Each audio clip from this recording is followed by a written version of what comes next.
29 April আমার বরের জন্মদিন। সবকিছু স্পেশাল দিনে ব্লগ করি, এটাতে করতে পারিনি যেহেতু একটু শরীরও ভালো ছিল না, প্লাস আজকে বুধবার পড়েছে, বুধবারে এমন দিনে ওর বার্থডে পড়লো। তো আমাদের তিনালি চারালি পুরো বন্ধ থাকে, মানে একদম লকডাউনে বলতে পারে। তাও আমি একটা কেক অর্ডার করেছি, ব্যান্টো কেক। তো মুহূর্তটা আমি ভাবলাম মেমোরি হিসাবে শেয়ার করে রাখি। ও কিন্তু কিচ্ছু জানে না। বিয়ের পর থেকে এখনো অবধি ওর বার্থডেটা আমি কিচ্ছু হলেও স্পেশাল করি, না হলে আমার একদমই ভালো লাগে না। তো এখানে এখন আমি চাউমিন রেডি করছি আর একটু চপও আনিয়েছি। ছোট্ট মেটো অ্যারেঞ্জমেন্ট। তো এই যে ব্যান্টো কেকটা, হ্যাপি বার্থডে হাজব্যান্ড। তো এখানে আগের বারও আমি এরকমই করেছিলাম, এই ক্যান্ডেলগুলো দিয়ে সাজিয়ে দিয়েছিলাম ওর জন্য। কালকে আমি একটা ট্র্যাক প্যান্ট অর্ডার করেছিলাম, পার্সেলটা এখনো আনবক্সিংয়ে করিনি। ওই দেখবে কেমন এসেছে না এসেছে, সাইজটা ও দেখবে। না না আমরা পরে ঢুকবো। তো ঠিকই তো কইছি। Happy birthday to you, oh my god, happy birthday to you, happy birthday dear হাবি।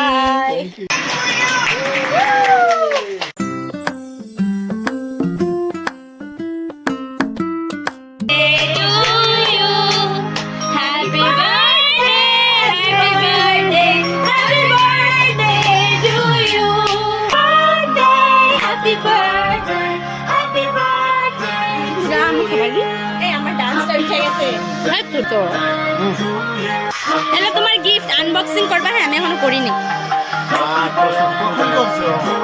জানি না। একটু আমার ৫০ টাকা খাবাইনি তো।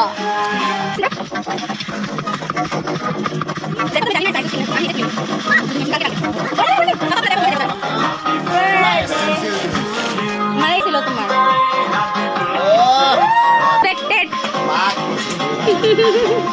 পুরো নিট ছিল।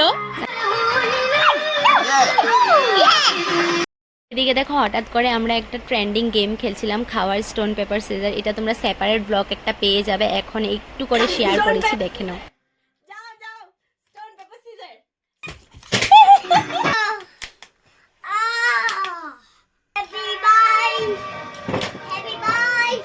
এখনের জিনিসটাও টোটালি আনএক্সপেক্টেড। আমি মানে না, স্পেশাল দিনটাতে একটু কিছু পাইতে তো সবারই ভালো লাগে। হ্যাঁ এটাই কথা।